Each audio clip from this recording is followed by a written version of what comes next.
हमारे आप सबके चहेते हमारे लोकप्रिय उम्मीदवार रामवीर जी, मंच पर उपस्थित सभी महानुभाव, क्योंकि केवल आधा घंटा बाकी है इसलिए सबके नाम लेना थोड़ा कठिन है, और उपस्थित भाई और बहनों, मुझे बहुत खुशी हुई यहाँ आते हुए, क्योंकि रामवीर विदुड़ी जी को भारतीय जनता पार्टी में लाने का काम मैंने किया था।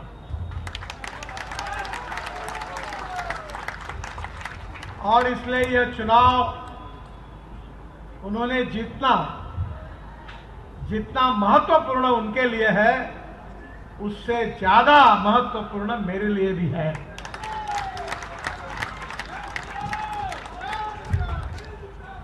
मैं उनका पुराना इतिहास जानता हूं।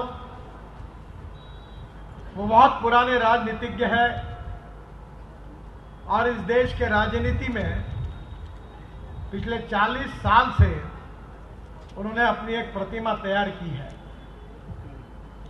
उनका कार्य, उनका कर्तृत्व, उनका स्वभाव, सबको साथ में लेकर कार्य करने की उनकी अभिनव पद्धति निश्चित रूप से इस क्षेत्र का विकास करेगी, ये मेरा दृढ़ विश्वास है। मुझे लगता है आज से 1-1.5 महीना पहले मैं और रामवीर जी इसी रोड से यहां से गए थे और ये पूरे रोड का काम देखने का सौभाग्य मुझे मिला। मैं काम के बारे में ज्यादा इसलिए नहीं बोलूंगा क्योंकि आप उसको रोज देखते हैं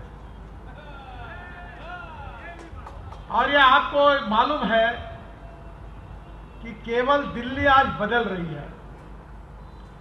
और ये जो आपके यहां जितना अभी उन्होंने बातें बताई, ये जो कुछ काम हुआ है, इसका श्रेय अगर किसी एक व्यक्ति को है तो मैं आपको बहुत सच्चाई के साथ बताना चाहता हूं, इसका श्रेय रामवीर जी को है।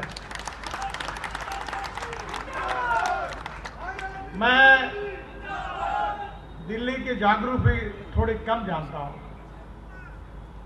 पर जब उन्होंने मुझे ये कल्पना बताई, अधिकारियों से मैंने चर्चा की, उसके बाद में ये काम करते समय उत्तर प्रदेश की सरकार की जमीन आती थी, जमीन मिलने में दिक्कत आ रही थी।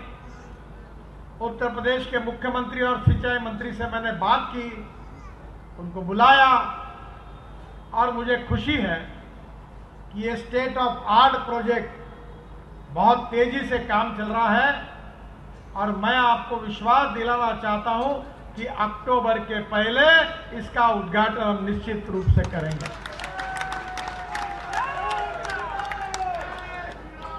बहनों और भाइयों, आदरणीय मोदी जी के नेतृत्व में दिल्ली में 10 साल में मुझे कम से कम 1,15,000 करोड़ रुपए के कार्य करने का अवसर मिला। उसमें 65,000 करोड़ के तो रोड ही है। सबसे पहले मैं जब मंत्री बना तो दिल्ली का पेरिफेरल रोड फंसा हुआ था।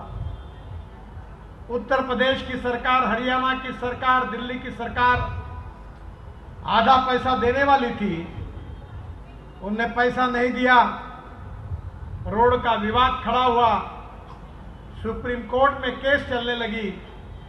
तब इसका मॉनिटरिंग करने के लिए सुप्रीम कोर्ट ने हमारे एक पुराने आईएएस अधिकारी थे भूरेलाल जी, उनके अध्यक्षता में एक कमेटी भी नियुक्त की थी।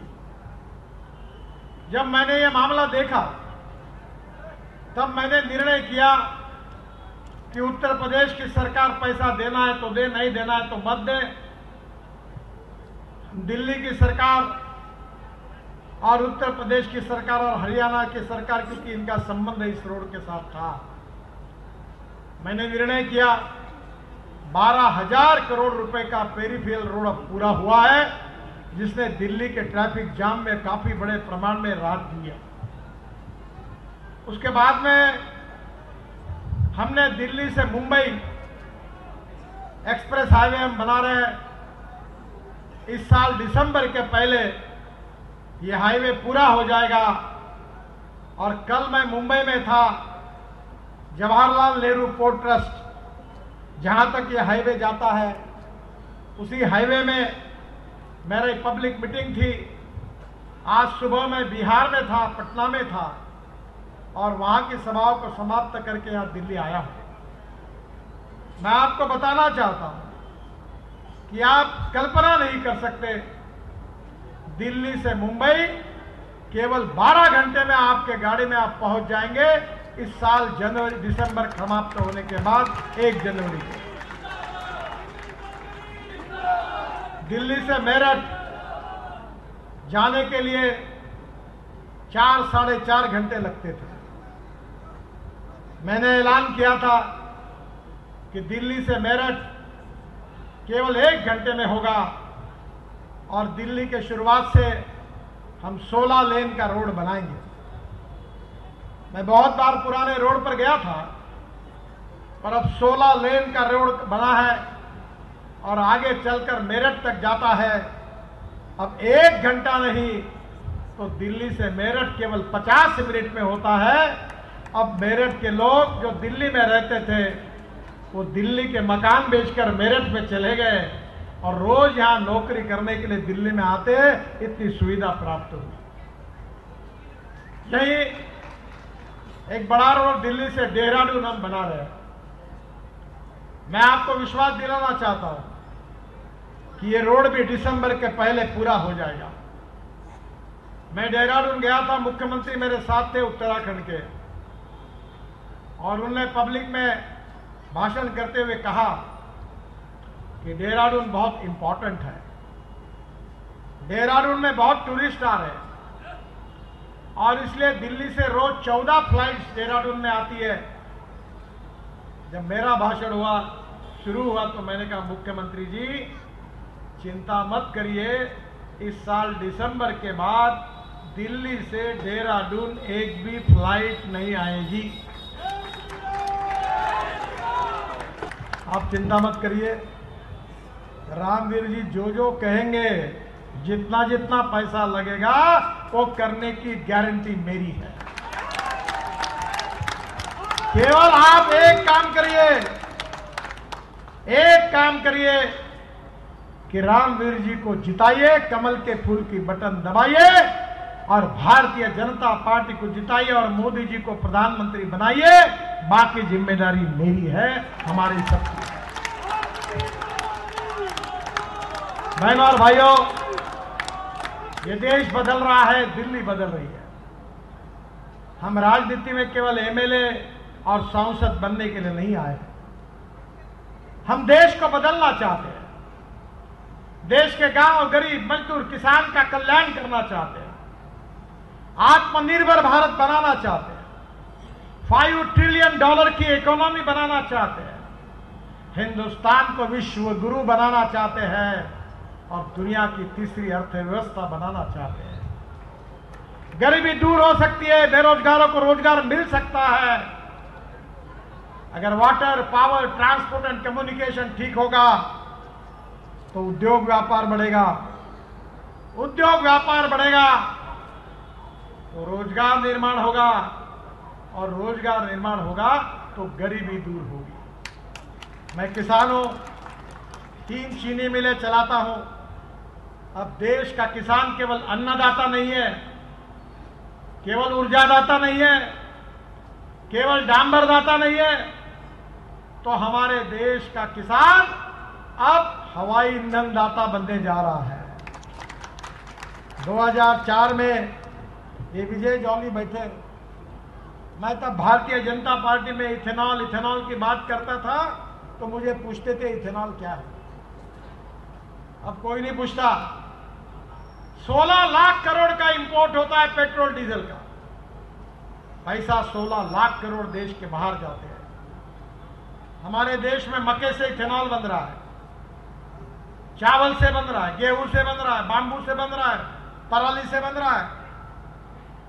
इतनी टेक्नोलॉजी डेवलप हुई कि आने वाले समय में भी बजाज के एमडी मेरे पास आए थे राजीव बजाज, वो कह रहे थे कि सीएनजी पर भी मैंने स्कूटर तैयार किया, आपके हाथ से लॉन्च करना है। बोला मैं तो चुनाव में हूं। बोले आपके हाथ से लॉन्च करता हूं तो एकदम वेटिंग लिस्ट बढ़ जाती है, बहुत धंधा होता है। अब देखिए मेरे पास टोयोटो की गाड़ी है, वो इनोवा गाड़ी है। रामवीर जी वो गाड़ी में बैठे, वो गाड़ी 100% किसानों ने बनाए इथेनॉल पे चलती है, 60% बिजली तैयार करती है, और पेट्रोल की तुलना में अगर एवरेज निकाला जाएगा तो 25 रुपए लीटर पेट्रोल का भाव आता है। अभी हमने इलेक्ट्रिक की मोटरसाइकिल बनाई, ऑटो रिक्शा बनाई, स्कूटर बनाई है। अभी इथेनॉल की स्कूटर आ रही है, फ्लेक्स इंजन, पेट्रोल भी डालो इथेनॉल भी डालो। ऑटो रिक्शा आ रही है हमारे देश में, नागपुर में तो बसेस भी है। और इतना ही नहीं तो तुम्हारे यहां मैंने गंदा नाला देखा, बहुत बार आता हूं मैं, बोलता हूं रामवीर जी को इसका कुछ करो, मैं इतना अच्छा रोड बना रहा हूं, ये नाला कब अच्छा होगा। और आप चिंता मत करिए, अब हमने टेक्नोलॉजी लाई है, ये गंदे पानी से हाइड्रोजन निकलेगा, हाइड्रोजन पर truck, buses, car, industry, pharmaceutical industry, chemical industry, steel industry चलेगी। और जिसको विश्वास नहीं होता मेरे घर पर आइए, वो भी गाड़ी में रामवीर जी बैठे हैं, जो पानी से हाइड्रोजन निकलता है, उस गाड़ी मर्सिडीज से भी अच्छी है। वो गाड़ी का नाम है मिराई। मिराई का अर्थ होता है भविष्य, जापानी वर्ड है मिराई। ये देश बदल रहा है, ज्ञान विज्ञान तंत्र विज्ञान, इनोवेशन, एंटरप्रेन्योरशिप, पूरा देश बदल रहा है, गांव बदल रहे हैं, बेरोजगारों को रोजगार मिल रहा है। ये जो 50 लाख करोड़ के हमने काम किए, ये क्या फुकट में हुए? लाखों इंजीनियर्स को काम नहीं मिला, कॉन्ट्रैक्टर को काम नहीं मिला। जमीन तो अब बताना चाहता हूं कि आज ऐसी स्थिति है कि मैं हवाई जहाज से मुंबई जा रहा था, तो एक जाट उद्योगपति आए और आकर मेरे एकदम पैर छुए। मेरे ध्यान है, मेरे घड़ी में 5 मिनट बाकी है, तो मेरे पास आया और उन्होंने मेरे पैर छुए। तो मैंने भाई पैर क्यों छू रहे हो? बोले साहब मेरा दिवाला पिट चुका था, एनसीएलटी में जाने की नौबत आई थी, द्वारका एक्सप्रेस हाईवे आपने बनाया, मेरे जगह पर एक से एक फ्लैट बन रहे, मैं 10,000 करोड़ का मालिक बना हूं, आपके कारण मेरी जिंदगी बदल गई। अब मुझे बताओ जो 5 लाख फ्लैट बन रहे वो फुकट में बन रहे हैं? कि देहरादून बहुत इंपॉर्टेंट है, देहरादून में बहुत टूरिस्ट आ रहे हैं, और इसलिए दिल्ली से रोज 14 फ्लाइट्स देहरादून में आती है।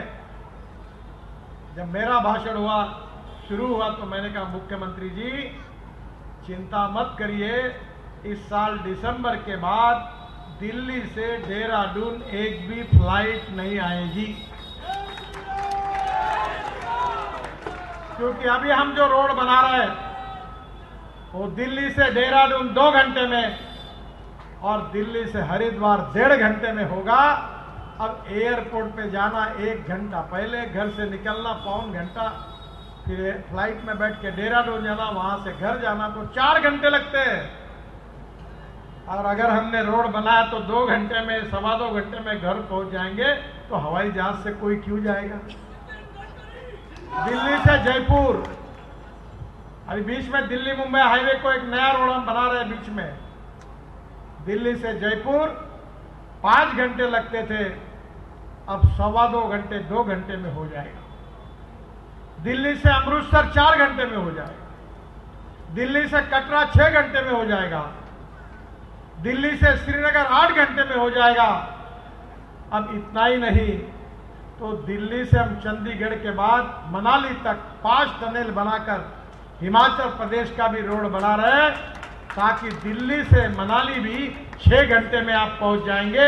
ये मैं आपको वचन देता हूं।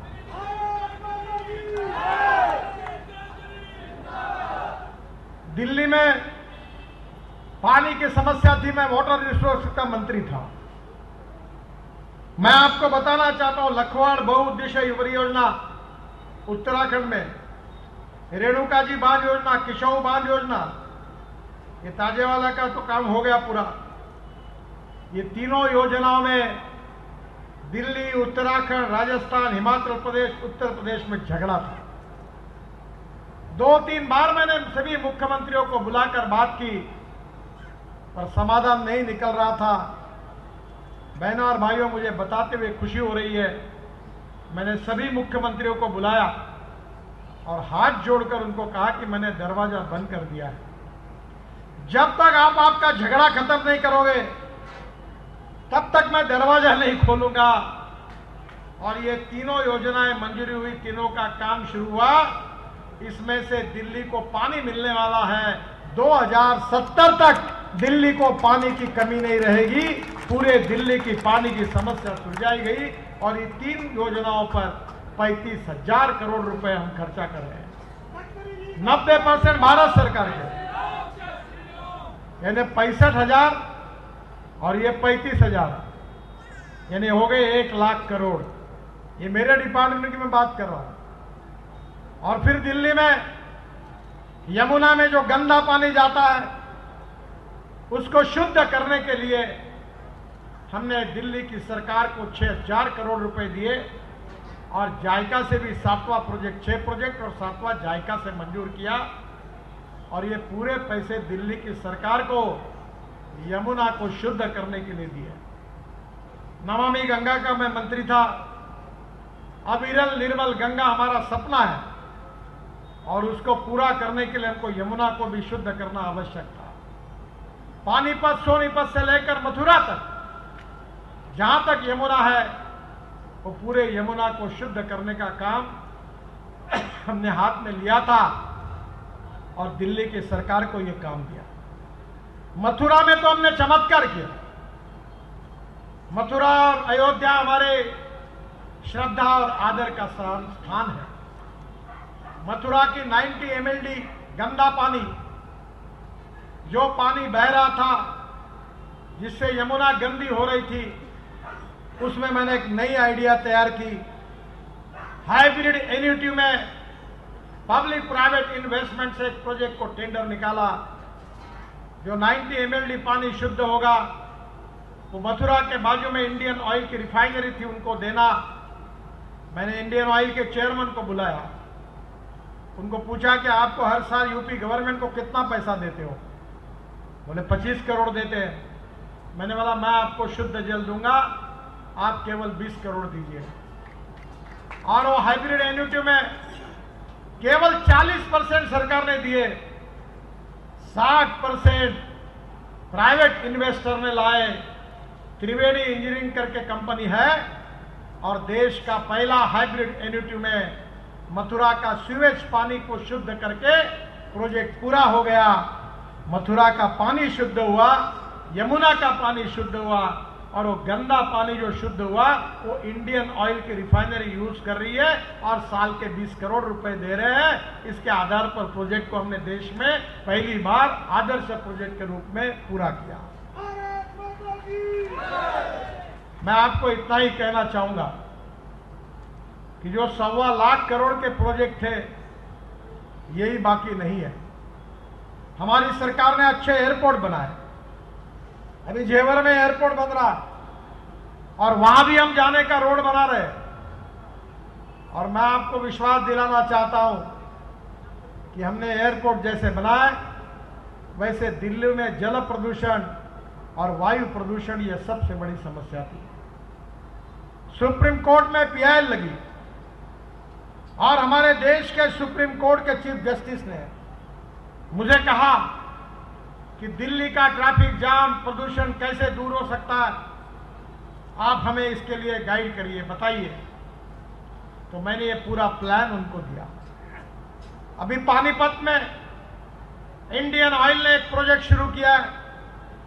आप जो परली बोलते हैं, राइस स्ट्रॉ, पानीपत में इस परली से 1 लाख लीटर इथेनॉल तैयार हो रहा है और वहां का किसान वो परली देकर अब 150 टन डांबर बिटुमिन तैयार हो रहा है और 76,000 टन, 76,000 टन हवाई ईंधन, जिसके ऊपर हवाई जहाज चलेंगे, वो ईंधन बन रहा है। अभी पराली जलेगी नहीं, उसका सॉल्यूशन मैंने निकाला और 300 प्रोजेक्ट पंजाब, हरियाणा और पश्चिमी उत्तर प्रदेश और देश में शुरू हो रहे हैं कि पराली से बायो सीएनजी और बायो एलएनजी तैयार हो रहा।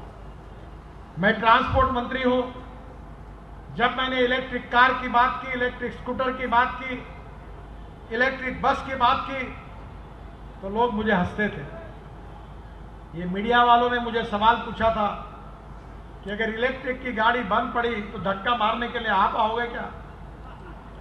अब देश में इतनी इलेक्ट्रिक गाड़ी, इलेक्ट्रिक स्कूटर, इलेक्ट्रिक बसेस आई, कोई बंद पड़ी? नहीं, कोई बंद नहीं पड़ी। उल्टा दिल्ली का प्रदूषण कम हुआ।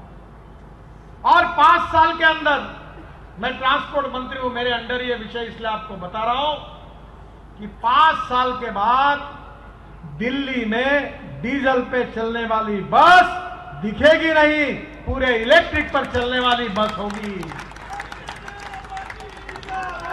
और हम ये कोशिश करेंगे कि टिकट रेट डीजल बस की तुलना में 30% कम हो।